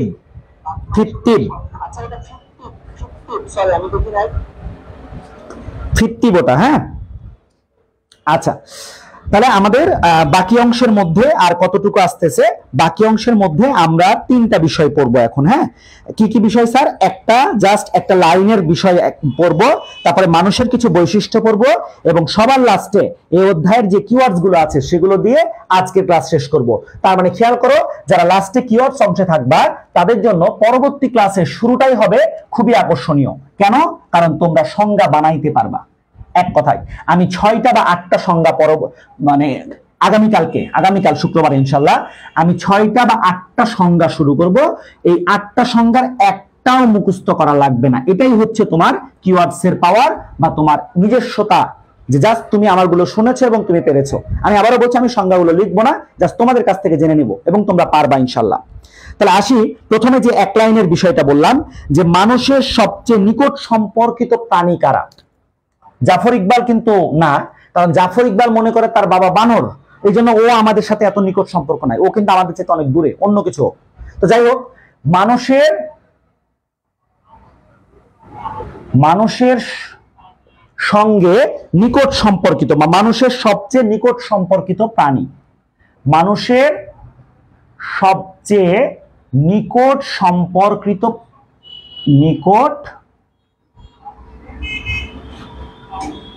সম্পর্কিত আত্মীয় প্রাণী, যেহেতু আমাদের সাথে খুব মিল, এই জন্য আমি মজা করে আত্মীয় বললাম, মূলত প্রাণী। যাই হোক, দেখো মানুষের সবচেয়ে নিকট সম্পর্কিত প্রাণীর মধ্যে আমরা প্রথমে বলতে পারি শিম্পাঞ্জির নাম। Chimpanzee, chimpanzee, chimpanzee. 2 নাম্বার আমরা বলতে পারি ওরাং ওটাং। ওরাং ওটাং একটা প্রাণী আছে, ওরাং ওটাং, ওরাং ওটাং, ওরাং ওটাং, ওরাং ওটাং। আর 3 নাম্বারে আমরা বলতে পারি, মনে করো গরিলা, গরিলা। তাহলে বানরকে আমি রেখেছি না, বানরকে কিন্তু আরো পরে, মানে বানরের সাথে মিল আছে তবে এতটা বেশি না। আচ্ছা, আমার ডিজিটাল বোর্ড বা প্রজেক্টর আজকে লাগতেছে না, আমি ফোন থেকে তোমাদেরকে দেখাতে পারতেছি। জাস্ট তোমরা প্রাণীগুলোকে একটু দেখে নিবা, আমার মনে হয় তোমাদের জন্য অনেক ভালো হবে। তাহলে ধরো আমি প্রথমে যদি তোমাদেরকে গরিলাকে দেখানোর চেষ্টা করি, গরিলাকে দেখানোর চেষ্টা করি, তাহলে বুঝবা যে আসলে বেসিক্যালি গরিলা দেখতে কেমন, গরিলা দেখতে কেমন, আমরা সেই জিনিসটা হয়তো গরিলার চিত্র দেখলেই বুঝতে পারবো। আমি যে কোনো একটা দেখাচ্ছি জাস্ট। এই দেখো, অনেক আমাদের সমাজে অনেকেই আছে যারা গরিলার মতো করে, দেখো অনেকে ছবি তুলে, তোমরা এরকম একটা পোস্ট করতে পারো গরিলার মতো করে। এই দেখো, দেখতে পাচ্ছ? আমি কিন্তু ফোন থেকে দেখাচ্ছি, এখানে কোনো কিছু নাই। এই যে তোমরা ধরো আমার গ্রুপে এরকম তাওহিদ ভাইরা থাকলে এরকম গরিলার মতো বসে একটা ছবি দিলা, অসাধারণ হবে, প্রচুর লাইক কমেন্ট শেয়ার হয়ে যাবে। তাহলে এটা হচ্ছে গরিলা। দেখো আমরা মানুষরাই যেরকম ব্যঙ্গাত্মক কিছু করি কিন্তু সত্যি কথা। তাহলে এটা গরিলা, মনে রাখো সবাই। আচ্ছা, গরিলার পরে আমি তোমাদেরকে 2 নম্বরে যেটা দেখাই, ধরো শিম্পাঞ্জিকে দেখাই। শিম্পাঞ্জিকে দেখাই, তুমি মানে দেখে অনেক সময় ঠিকঠাক বুঝতে পারবা না যে স্যার আসলে আপনি কোনটাকে কি বলতেছেন, আমি তো কাছাকাছি ধরতেও পারতেছি না। আচ্ছা, শিম্পাঞ্জির মতো করেও আমরা অনেকেই টুকটাক পোস্ট দিই। দেখো, এই হচ্ছে শিম্পাঞ্জি, খুবই কাছাকাছি কিন্তু এরা। এই হচ্ছে শিম্পাঞ্জি, ক্লিয়ার হয়েছে আশা করি। এই হচ্ছে শিম্পাঞ্জি, দেখতে পাইছো কি অবস্থাটা? এই দেখো, অনেক বৃদ্ধ মানুষ দেখবা এলাকার দোকানের টঙে বা জমিতে বসে এরকম এক পা দিয়ে বিড়ি টানে, যে হাতটা ওইদিকে আছে বিড়ি টানে, এরকম কিন্তু অনেকে আছে। তাহলে দেখছো আমাদের সাথে কি পরিমাণ মিল আছে তাদের। আচ্ছা, 3 নম্বরে আমরা যেটা আনকমন নাম তোমরা আগে শুনো নাই, যে ওরাং ওটাং। ওরাং ওটাং, ওরাং ওটাংকে একটু দেখাই। দেখো, এরাও কিন্তু কাছাকাছি, এরাও কাছাকাছি বলা যায়। ওরাং ওটাং, এরাও কাছাকাছি। একটু তাদের গায়ে ধরো টুকটাক একটু লোমটা বেশি, মূলত তাদের গায়ের মধ্যে একটু লোমটা বেশি, এদেরকে আমরা বলছি ওরাং ওটাং। ওরাং ওটাং, এই দেখো এরা হচ্ছে ওরাং ওটাং। দেখেছো কেমন? ওরাং ওটাং। একটু সময় লাগলো কিন্তু আমার 2-3 মিনিট, কিন্তু আমি আশা করি যে তোমরা এটা অলরেডি ধরতে পেরেছো। Orang ওটাং, orang ওটাং। আশা করি সবাই ক্লিয়ার হয়েছে। তাহলে এই হচ্ছে মানুষের সবচেয়ে নিকট সম্পর্কিত প্রাণী, মানুষের সবচেয়ে নিকট সম্পর্কিত প্রাণী। গেল একটা পয়েন্ট। আর কয়টা পয়েন্ট বলেছে আজকের ক্লাসে? 2টা পয়েন্ট। লাস্টেরটাই হচ্ছে কিওয়ার্ডস, খুব বেশি কিওয়ার্ডস না, অল্প কিছু কিওয়ার্ডস কিন্তু তোমাদের কাজে লাগবে। আচ্ছা, 2 নম্বরে হচ্ছে মানুষের কিছু কিন্তু অনন্য বৈশিষ্ট্য আছে। পরের পয়েন্ট আমি দিচ্ছি, দেখো, মানুষের অনন্য বৈশিষ্ট্য। মানুষের অনন্য বৈশিষ্ট্য। অনন্য মানে বুঝছো, এগুলো অন্য কারো নাই, অনন্য। গরম তো ভালোই লাগতেছে, যাই হোক। মানুষের অনন্য বৈশিষ্ট্য আমি জাস্ট লিখে দিই। 1 নম্বর হচ্ছে মানুষই কিন্তু পৃথিবীর একমাত্র প্রাণী যারা 2 পায়ে ভর করে, যারা 2 পায়ে ভর করে একদম মেরুদণ্ডটাকে সোজা রেখে, দেখো এই যে আমি 3টা দেখালাম আমাদের সাথে নিকট সম্পর্কিত, কিন্তু তাদের মধ্যে দেখো কিরকম, এই হাত এরকম, এই মাথায় এরকম। তাহলে আমরাই একমাত্র মেরুদণ্ডী প্রাণী যারা দুই পায়ে সোজা ভর করে, মেরুদণ্ডটাকে দেখো একদম সোজা রেখে আমরা হাঁটতে পারি, চলতে পারি। তবে আমাদের মধ্যে ধরো কেউ এই যে পুষ্পা আছে, কেউ শাকিব খান আছে আর একদিক বাঁকা, তো ওগুলো কিন্তু নিজে থেকে তৈরি করছে, আল্লাহ তাআলা এরকম দেয় নাই, নিজে থেকে ঢং করতে করতে ওর অভ্যাসটাই হয়ে গেছে এরকম। আজকেও একটু কেমন লাগবে শুনতে, ধরো ক্লাসে কোন একজন আসছে ক্লাসে, ইন্টার ফার্স্ট ইয়ারের, মানে তোমাদের ব্যাচের, আমার ওল্ড ফার্স্ট ইয়ার যারা, মানে ফার্স্ট ইয়ার যেহেতু শেষ হয় নাই, যেন ওদেরকে ওল্ড ফার্স্ট ইয়ার বলছি, ওই ব্যাচের একটা মেয়ে বলছে স্যার ওটা ছেলে না মেয়ে। একদম সত্যি কথা বলতেছি, একটা মেয়ে বলতেছে যে স্যার ওইটা ছেলে না মেয়ে। তো এই যে আমরা অনেক সময় ঢং করে অনেক কিছু করতে যাই, মনে রাখবা সব ঢং কিন্তু আসলেই দেখতে সুন্দর লাগে না, তুমি মনে করতেছো কিন্তু না।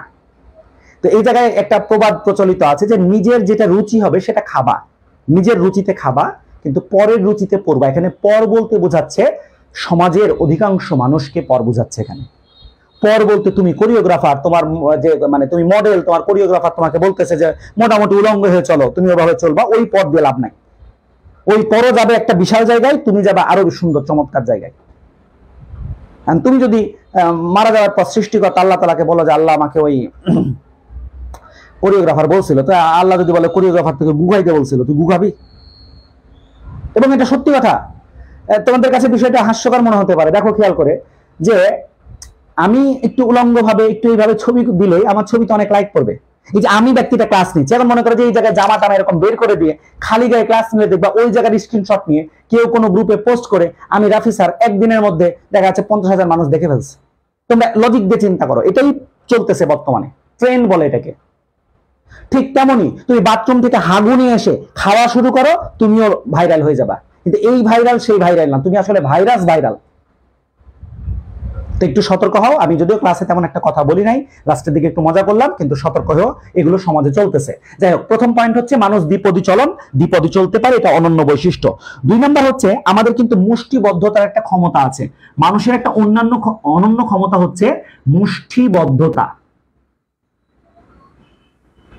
মুষ্টিবদ্ধতা দেখো, বানর বা অন্য কিছু দেখবা, তাদেরকে আমরা বাদাম দিলে এইভাবে করে ধরে, এইটাকে কিন্তু পারফেক্ট মুষ্টি বলে না। দেখো মুষ্টির জন্য আমার এই যে বৃদ্ধাঙ্গুল ঢুকাইলাম, এইরকম মুষ্টিবদ্ধ। আমি ধরো কোনো ব্যাগ বা কোনো কিছু নিচ্ছি, সাপোজ মনে করো আমার এই ব্যাগটা, তাহলে আমরা কি করি, এইভাবে কিন্তু এক আঙ্গুল দিয়ে শুধু ঝুলিয়ে রাখি না। আমরা যখন কোনো ভারী কিছু দেখি, এইভাবে ধরার সাথে সাথে এই বৃদ্ধাঙ্গুলটা, খেয়াল করে আমি তোমাদেরকে দেখাচ্ছি, তা এইভাবে ধরার সাথে সাথে এই বৃদ্ধাঙ্গুলটাকে দিয়েও এই জিনিসটাকে আরো মুষ্টিবদ্ধ করার চেষ্টা করি। দেখো শুধু এইটা থাকলে কিন্তু মুষ্টি বলা যাচ্ছে না, যখন বৃদ্ধাঙ্গুল দিয়ে এইভাবে করতেছি তখন সেটাকে আমরা বলছি মুষ্টিবদ্ধ। তাহলে মানুষের কিন্তু অনন্য একটা ক্ষমতা হচ্ছে মুষ্টিবদ্ধতা, যেটাকে আমরা অপোজেবল পলেক্স বলতে পারি। যাই হোক, ওটা লাগবে না ইংলিশ। 3 নাম্বার, মানুষের কিন্তু বুদ্ধিমত্তা আছে। 3 নাম্বার পয়েন্টটা খেয়াল করো, আমরা জানি মানুষ আশরাফুল মাখলুকাত, সৃষ্টির সেরা জীব, তাহলে সেই হিসাবে মানুষের বুদ্ধিমত্তা অসাধারণ বুদ্ধিমত্তা, ভালো কাজে লাগালে আসলেই অসাধারণ। তো এই জায়গায় তোমাদেরকে একটা তথ্য বলছি, দেখো যে আমাদের মস্তিষ্কের আয়তন, মানুষের মস্তিষ্কের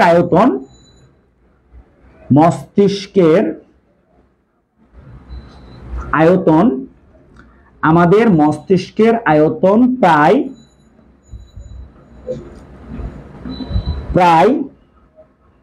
আমাদের মস্তিষ্কের ক্লাস কি চলতেছে, আমি তো ওটা বন্ধ রাখছি, ওই যে ওটা দেখানোর পরে, এই জন্য বুঝতেছি না। আচ্ছা বেশি তো না, 11টা 2 বাজছে, আমি বলেছিলাম 11টা 10 পর্যন্ত নিব বা কিছু।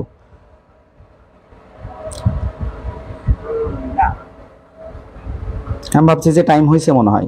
দেখবা যে কথাবার্তা কম বলে আমরা যদি জাস্ট লিখার মধ্যে থেকে সুন্দর মতো ক্লাস করি, 1 ঘন্টা 1.5 ঘন্টা ক্লাস, সত্যি কথা অনেক ক্লাস, অনেক সুন্দর। আচ্ছা যাই হোক, তাহলে আসো যে মস্তিষ্কের আয়তন কত, আমাদের মস্তিষ্কের আয়তন হচ্ছে প্রায় 1500 ঘন সেন্টিমিটার, 1500 সেন্টিমিটার কিউব। মস্তিষ্কের আয়তন হচ্ছে 1500 সেন্টিমিটার কিউব। যারা আমার কাছে এসএসসি তে পড়েছো বা ইন্টারে পড়বাই হয়তোবা, তাদের উদ্দেশ্যে বলছি যে কিছু জিনিস যখন একটা মান কমন পাবা কোনো জায়গায়, তাহলে পুরো বইয়ের মধ্যে এই ধরনের কোনো মান থাকলে তুমি আবারও সেই মানটা অন্য অধ্যায় যে না পড়ে একই সাথে সেই মানটাকে মেমোরাইজ করার চেষ্টা করো, এটা খুব ভালো কাজে দেয়। আমার নিজের যেহেতু মনে থাকে, তখন আমার আস্থা হয় আমার স্টুডেন্টেরও মনে থাকবে। তাহলে মানুষের মস্তিষ্কের আয়তন 1500 ml। তোমরা জানো যে একজন সুস্থ ব্যক্তি দৈনিক মূত্রত্যাগ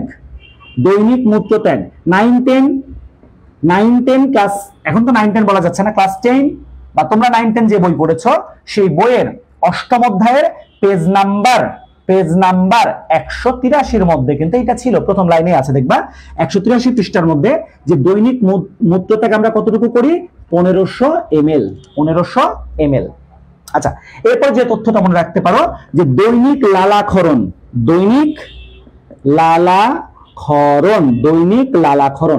আমাদের দৈনিক লালাক্ষরণ 1500 আমি লিখতে পারি, তবে বইয়ের মধ্যে যেটা দেওয়া আছে 1200 থেকে 1500 ml।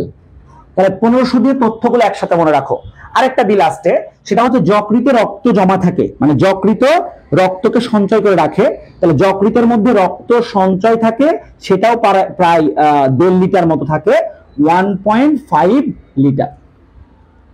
আচ্ছা, 1.5 না লিখে আমি 1500 ml দিই, কারণ সবগুলো যেহেতু 1500 দিয়েছি, 1500 ml। দেখো এই তথ্যগুলো তুমি যেভাবে শিখতেছো, এখন দেখো মস্তিষ্কের আয়তন আমরা ইন্টারে পড়তেছি, আমাদের অষ্টম অধ্যায়ে আছে, অবশ্যই বইয়ের মধ্যে আছে। দৈনিক মূত্রত্যাগ আমাদের ষষ্ঠ অধ্যায় আছে ইন্টারের, লালাক্ষরণ এই অধ্যায়ের মধ্যে আছে, যকৃত রক্ত সঞ্চয় এই অধ্যায়ের মধ্যে আছে।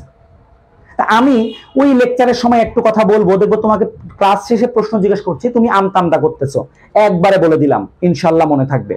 যাই হোক, 3টা গেল। 4 নম্বরে আসি, মানুষের যে অনন্য বৈশিষ্ট্য, সেটা 4 নাম্বারটা আমরা বলতে পারি যে মানুষ হচ্ছে উন্নত দৃষ্টিশক্তি সম্পন্ন প্রাণী। পৃথিবীর অন্যান্য প্রাণীর চাইতে মানুষের দৃষ্টি কিন্তু খুবই উন্নত। তাহলে উন্নত দৃষ্টি শক্তি সম্পন্ন প্রাণী। আমরা কিন্তু ত্রিমাত্রিক প্রতিবিম্ব দেখতে পাই, ত্রিমাত্রিক একটা প্রতিবিম্ব কিন্তু মানুষ দেখতে পায়, যেটা অন্যান্য অনেক প্রাণী কিন্তু দেখতে পায় না। এক্ষেত্রে আমরা যেটা মনে রাখতে পারি, এখান থেকে যে পয়েন্টটা বলতেছি, যে আমাদের মানুষের দুই চোখের মধ্যবর্তী ব্যবধান, মানুষের দুই চোখের মধ্যবর্তী ব্যবধান হচ্ছে তোমার 6.3 সেন্টিমিটার। মানুষের দুই চোখের মধ্যবর্তী ব্যবধান 6.3 সেন্টিমিটার, মনে রাখবা। তারপরে 5 নাম্বার পয়েন্ট দেখো, যে আমাদের মানব শিশুগুলো, একটা ছাগলের বাচ্চা হওয়ার পর দেখবা ত্রিং ব্রিং করে লাফাচ্ছে, কিন্তু আমাদের বাচ্চাগুলো 1 বছর পর্যন্ত তো ঠিকঠাক হাঁটাই শিখে না। তাহলে মানুষের বাচ্চা কিন্তু সবচেয়ে অসহায় এবং দুর্বল শিশু। তাহলে 5 নাম্বার মানুষের অনন্য বৈশিষ্ট্য মনে রাখবা, অসহায় এবং দুর্বল শিশু। অসহায় ও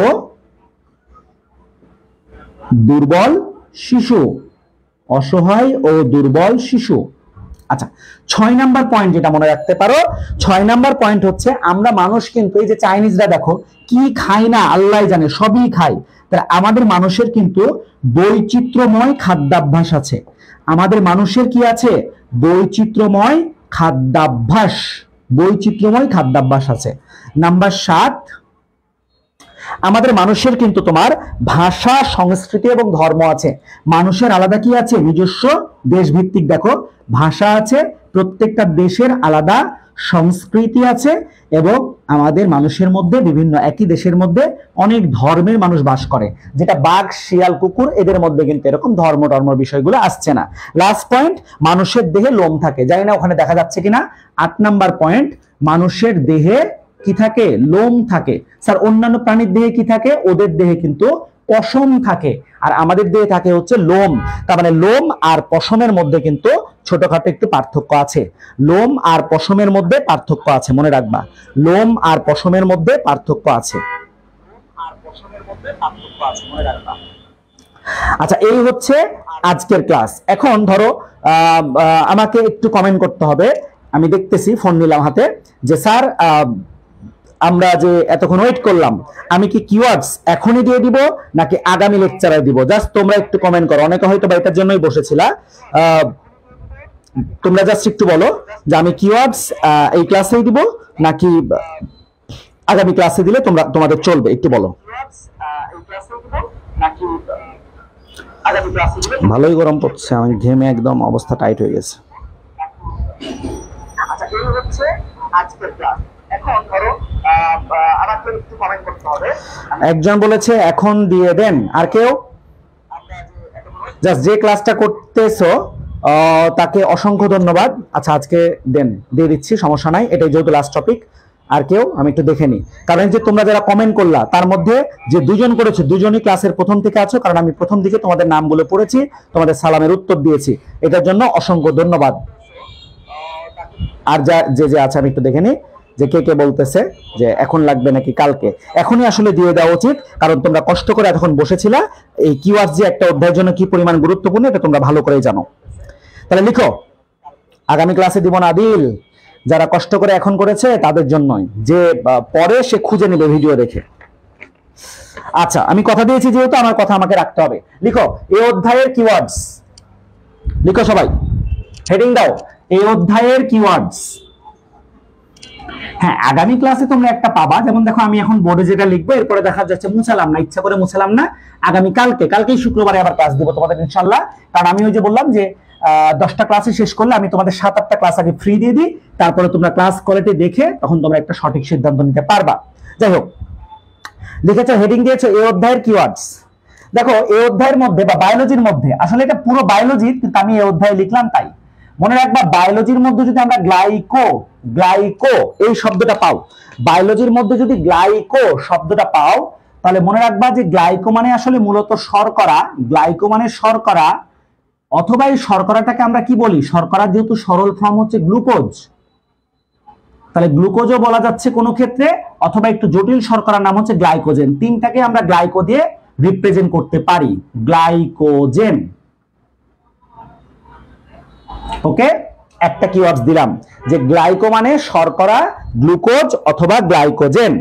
2 নম্বরে যাও, যে বায়োলজির মধ্যে তোমরা 9-10 আমি পড়াইছিলাম যে বায়োলজির মধ্যে জেনেসিস অনেক শব্দের সাথেই পাবা, কিন্তু এই জেনেসিস শব্দটা যদি তোমরা পাও তাহলে মনে রাখবা জেনেসিস মানে তৈরি, সৃষ্টি বা উৎপাদন প্রক্রিয়া। জেনেসিস মানে হচ্ছে তৈরি অথবা সৃষ্টি অথবা উৎপাদন প্রক্রিয়া, উৎপাদন প্রক্রিয়া মনে থাকবে, উৎপাদন প্রক্রিয়া, তৈরি, সৃষ্টি অথবা উৎপাদন প্রক্রিয়া, জেনেসিস। ওকে, 3 নম্বরে আমরা বলতে পারি যে বায়োলজির মধ্যে যদি আমরা লাইসিস পাই, লাইসিস, তাহলে এটা ভাঙন বা ধ্বংসের প্রক্রিয়া। বায়োলজির মধ্যে মানে এই অধ্যায়ে তো পাবোই, অন্য অনেক জায়গায় পাবো, আমি আপাতত এই অধ্যায়গুলোই দিয়ে দিচ্ছি। লাইসিস যদি পাও বায়োলজির মধ্যে তাহলে বুঝবা ধ্বংস বা ভাঙন প্রক্রিয়া, ভাঙন প্রক্রিয়া।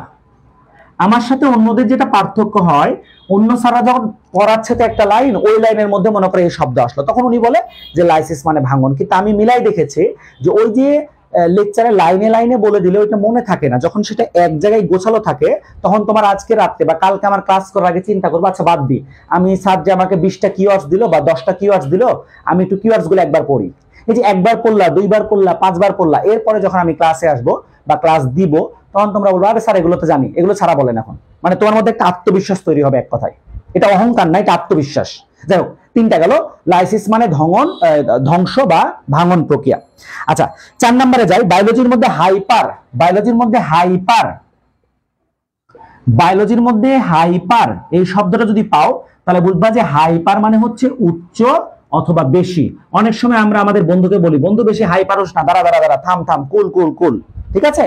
তাহলে হাইপার মানে উচ্চ, এবং মনে রাখবা বায়োলজির মধ্যে যদি আমরা হাইপো পাই, হাইপো, এই হাইপো শব্দের অর্থ হচ্ছে নিম্ন। বায়োলজির মধ্যে আমরা হাইপো পেলে মনে রাখবো হাইপো শব্দের অর্থ হচ্ছে নিম্ন।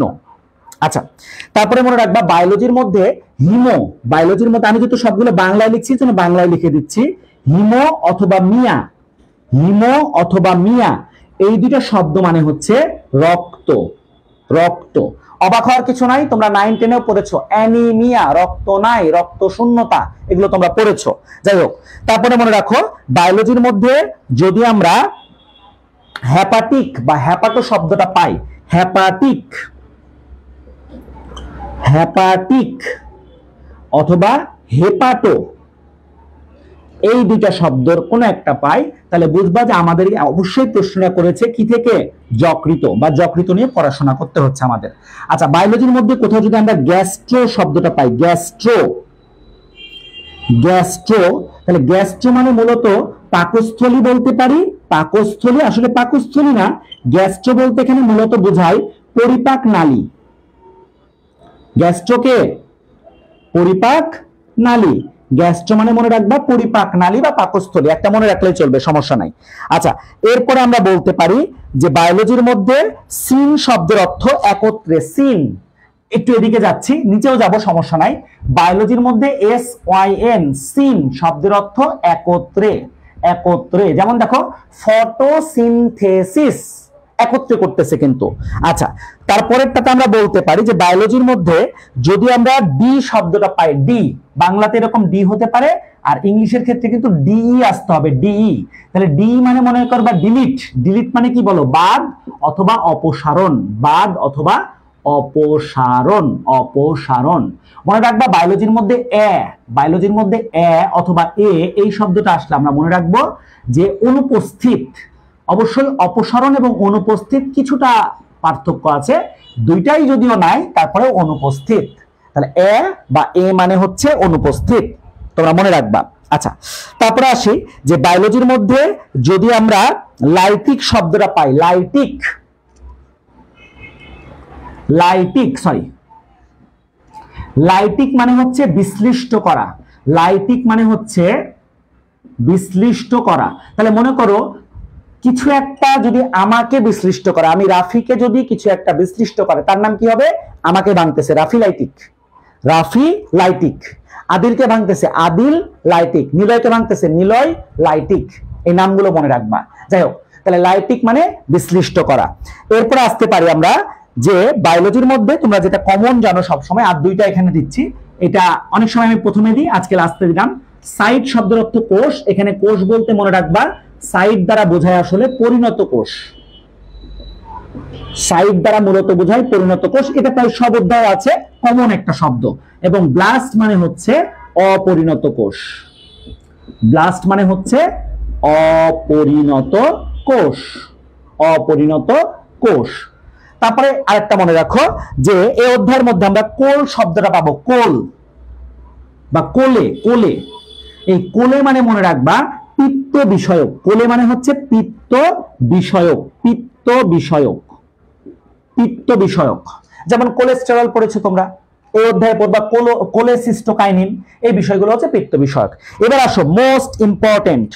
মোস্ট ইম্পর্টেন্ট, মোস্ট ইম্পর্টেন্ট কি দেখো এই অধ্যায়ের সাথে, তাহলে খেয়াল করো যে শব্দের শেষে, অবশ্যই বায়োলজিক্যাল শব্দের শেষে, ভালো করে কিন্তু বায়োলজিক্যাল শব্দের শেষে বা এই অধ্যায়ের শব্দের শেষে আমরা যদি ওজ পাই শব্দের শেষে, তাহলে মনে রাখবা ওজ মানে শর্করা। তাহলে সেলুলোজ কি? শর্করা। গ্লুকোজ কি? শর্করা। ফ্রুক্টোজ কি? শর্করা। মল্টোজ কি? শর্করা। ঠিক আছে, হেক্সোজ কি? শর্করা। ওজ থাকতে হবে লাস্টে। আচ্ছা, তারপর দেখো শব্দের শেষে, শব্দের শেষে আমরা যদি ইন পাই, ইন শব্দ দ্বারা কিন্তু মূলত প্রোটিনকে বোঝাই। তবে এই ক্ষেত্রে একটু আমি পাশে লিখে দিচ্ছি যে সব ক্ষেত্রে না, প্রায় 80 বা 90% ক্ষেত্রে ইন মানে প্রোটিন। কিছু ব্যতিক্রম আছে, যেমন কাইটিন। কাইটিন কিন্তু প্রোটিন না, কাইটিন আবার এক ধরনের কার্বোহাইড্রেট বা শর্করা। মানে একটু ব্যতিক্রম আছে, যেন বলে দিলাম যে 90% ক্ষেত্রে, কিন্তু এটা কিন্তু গুরুত্বপূর্ণ, ভালো করে খেয়াল করো। যত হরমোন আছে সবগুলো প্রোটিন ধর্মী এবং সবার লাস্টে দেখবা ইন আছে। তুমি 9-10 যেটা পড়েছো দেখো, অক্সিন, জিবেরেলিন, সাইটোকাইনিন, ইথিলিন, সবার লাস্টে ইন আছে। ঠিক আছে, ওকে। তাহলে এরপরে আসো, যদি আমরা শব্দের শেষে, শব্দের শেষে এজ পাই, এজ, তাহলে মনে রাখবা এজ দিয়ে আমরা কাকে বানাবো? এনজাইম। এনজাইম। তাহলে ধরো আমাকে এনজাইম ভাঙবে, আমি রাফি, তাহলে এনজাইমের নামটা কি করবা? আমার নামের সাথে এজ লাগাই দিবা, রাফেজ। নিলয়কে ভাঙবে, নিলয়েজ। হ্যাঁ, আর তোমার ধরো সুক্রোজকে ভাঙবে, সুক্রেজ। মল্টোজকে ভাঙবে, মল্টেজ। অ্যামাইলোজকে ভাঙবে, অ্যামাইলেজ। লিপিডকে ভাঙবে, লাইপেজ। হ্যাঁ, এই নামগুলো পরিচিত তোমাদের। যাই হোক, গেল। এরপরে আসতে পারি আমরা যে যদি তোমার শব্দের শেষে, শব্দের শেষে এখানে না বলি, দেখো এনজাইমের শেষে, লাস্ট দুইটা দিচ্ছি, এনজাইমের শেষে। আগামী ক্লাসটাও কিন্তু এই আজকের ক্লাসের মতোই মোটামুটি অসাধারণ হতে যাবে। যদি এনজাইমের শেষে তুমি কি পাও? জেন পাও। ভালো করে খেয়াল করো, এনজাইমের শেষে যদি জেন পাও, তাহলে বুঝবা এই জেন দ্বারা এনজাইমটাকে বোঝানো হয় নিষ্ক্রিয়। এনজাইমের শেষে যদি জেন পাও, তাহলে মনে রাখবা ওই এনজাইমটা নিষ্ক্রিয়। এনজাইমের শেষে জেন থাকলে নিষ্ক্রিয়, আর এনজাইমের শুরুতে যদি প্রো পাও, প্রো, নরমালি আমরা জানি যে বায়োলজিতে প্রো মানে হচ্ছে আদি, তাহলে মনে রাখবা যে এনজাইমের শুরুতে যদি প্রো থাকে, এই প্রো মানেও হচ্ছে নিষ্ক্রিয়। এনজাইমের শুরুতে যদি প্রো থাকে, এই প্রো মানেও হচ্ছে নিষ্ক্রিয়। এই হচ্ছে এই অধ্যায়ের কিওয়ার্ডস। 1 2 3 4 5 6 7 8 9 10 11 12 13 14 15 16 17 18 19 20। আমি বরাবর 20টা কিওয়ার্ডস দিয়েছি এই অধ্যায়ের। কিওয়ার্ডস বলতে এগুলো কিওয়ার্ডস, এগুলো একটু টেকনিক। এই 20টা শব্দ মনে রাখো। এই অধ্যায়ের মধ্যে তোমরা আগামী দিনে 8টা থেকে 10টা সংজ্ঞা নিজে থেকে বানাইতে পারবা। এরপরে তো আমরা পড়তেই থাকবো অধ্যায়। তো এই অধ্যায় যতদিন পড়তেছি তুমি এই শব্দগুলো মিলাই নিও যে রাফি স্যার যে পড়াইলো প্রথম ক্লাসে কাজে লাগছে কিনা। নোট সুন্দর মতো করে রাখো। আজকের মতো এখানেই বিদায় নিচ্ছি। আগামী ক্লাসেও আমরা সেম টাইমেই চেষ্টা করব ক্লাস রাখার। যেহেতু তোমাদের এসএসসি পরীক্ষা শেষ, তোমরা অনেকেই সন্ধ্যার পরেও বাইরে একটু ঘোরাফেরা করতেছো, গরমও বেশি পড়তেছে, হয়তো বা রাত 10টা আমাদের সবার উপস্থিত থাকার জন্য ভালো হবে। আল্লাহ হাফেজ। আসসালামু আলাইকুম ওয়া রাহমাতুল্লাহি ওয়া বারাকাতুহু।